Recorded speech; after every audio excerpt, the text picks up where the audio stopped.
Hi there, Sandstarfication here, bringing you yet another video. So, I'm currently going into Wasteland and Domination.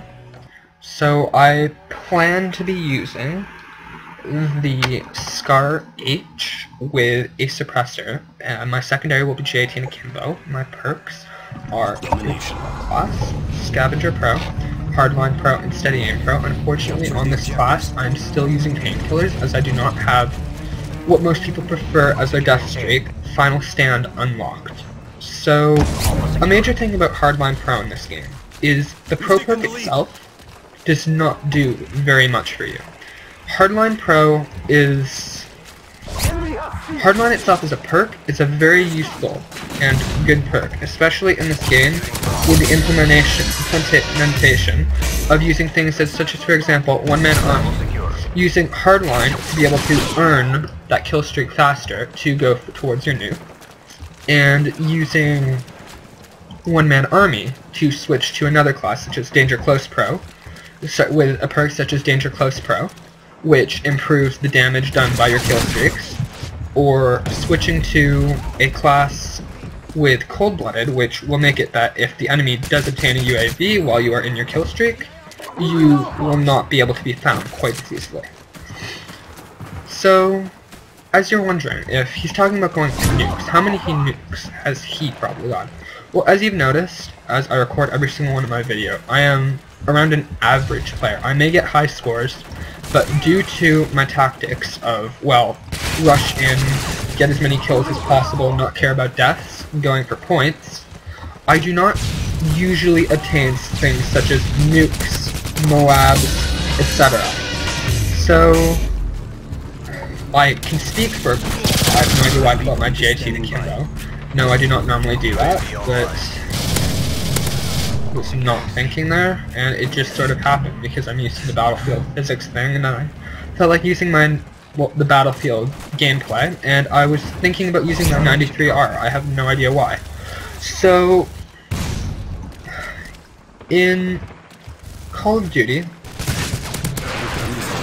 kill streaks are one of the major things that obviously draw people. Being able to do this is something that sets Call of Duty very far apart from Battlefield, and in a way puts it in line with Medal of Honor, which may not be the greatest game out there, but nonetheless is still a fun game. So the way I play, as you've noticed, which is rushing, not really caring about my deaths, and just going for getting as many points as possible.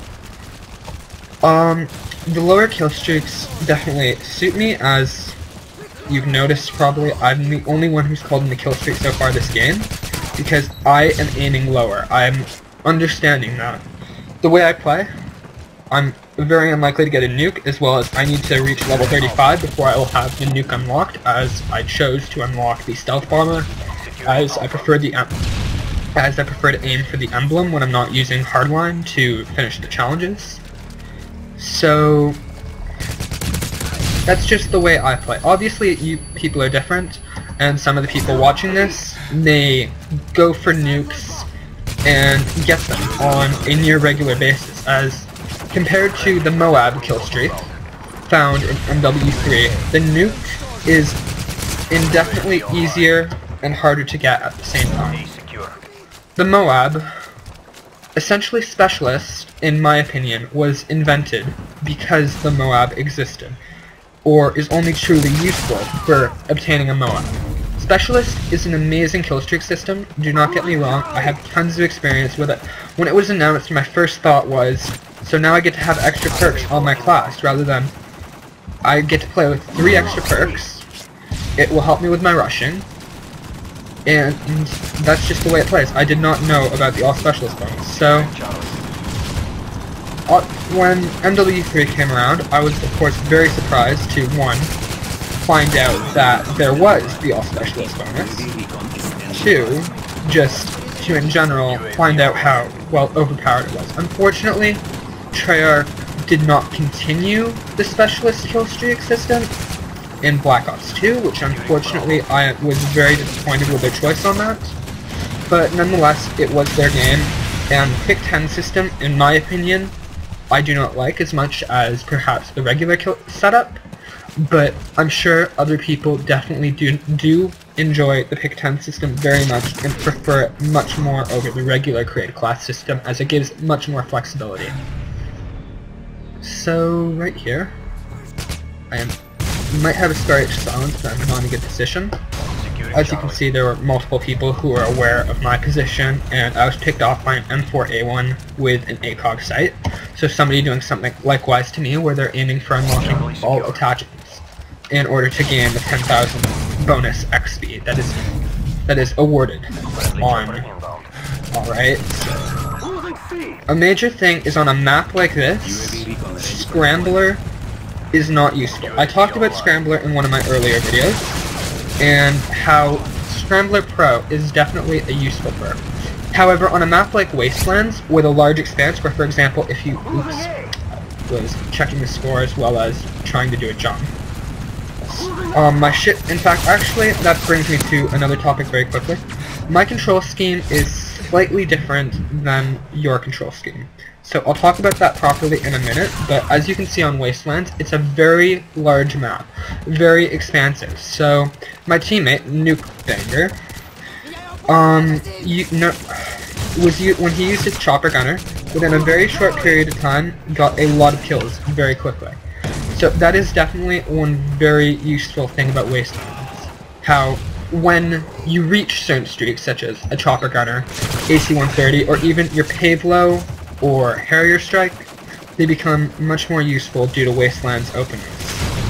So going back to my control scheme is slightly different in a few ways. For example, I can see him lying on the ground there. For example, in Battlefield 3, my mark button, rather than being Q, is Alt. Other than, well, rearranging my keyboard controls so that my Call of Duty looks more like how the Battlefield control scheme is. For example, my knife is F. I use space to run, as your thumb is definitely a much stronger finger than your pinky. And let's face it, unless you are a bunny hopper in Battlefield 3, you are using that space key so much more. And in a game like Call of Duty on PC, where I just have to tap space and I'm running, it does not make as much of a difference, but in a game such as Battlefield 3, where you have to sprint distances such as 200 meters just to get to a flag and into combat, the having to hold down the shift key with your pinky is a major pain. So obviously it takes some getting used to. It doesn't just happen overnight, and well, I've adapted to it. I can't necessarily say that it has improved my Call of Duty gameplay. However, by far it has improved my ability to play Battlefield as a better player in Battlefield, and definitely a larger asset towards my team. So right here, I know I talked about earlier the triple cap, but we just went for that because we are winning, but let's face it, we have no idea where the enemy team is, and I should be killing these people. So, on a map like Wastelands, it is very large. In fact, some people say that MW3, although the spawn system makes it feel otherwise, it has the largest maps. However, MW2, if you look at the expansiveness and what you just don't see, you will find that by far, this game has the largest maps. And that is a really useful tool when it comes to things such as getting nukes, or even just doing well as a player. For example, I might be traveling down the center, but that's because currently I do not have very much patience, and I don't feel like skirting the outskirts, and, well, in Wastelands getting picked off by the snipers that I can see because of the UAV are very much so around. So, UAV online.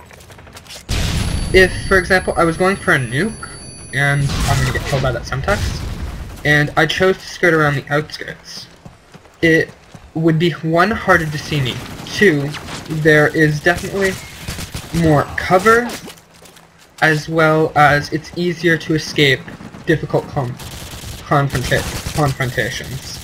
I'm sorry, I'm having a bit of pronunciation issues. So right now, getting down, hiding behind this tree because I have no idea where that guy went. And I nearly died from that encounter. I have a feeling he may have been killed by... No. Bullets are still flying at me. See, right there, he was using the outside of the map to his advantage. So I won that. We won that game. I went 20-17. That was not a very good game on my part, but nonetheless, I hope you will use the things that I just talked about to help improve your ability to play this game. Alright. Thank you. Please like, subscribe, comment, Sandstarification out.